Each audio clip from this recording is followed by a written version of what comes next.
Good afternoon, everyone. My name's Jake Kochowski and I'm the Business Development Manager for SaMASZ UK. And we're here today at Farmshop in New Zealand. Travelled all this way just to see what farming's like for SaMASZ on the other side of the world. It's been a really good trip. We've had a really good meeting today with the team over at Farmshop.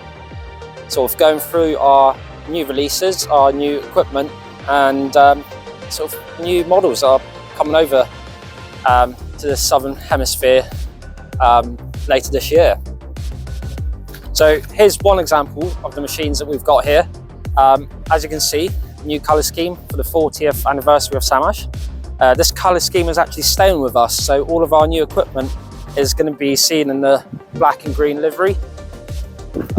So one of the reasons of our trip to New Zealand was to do a bit of R&D, so to speak to you guys, to find out what you want from us, what kind of mowers you want, what issues you've been having, and how we can sort of make our kit better.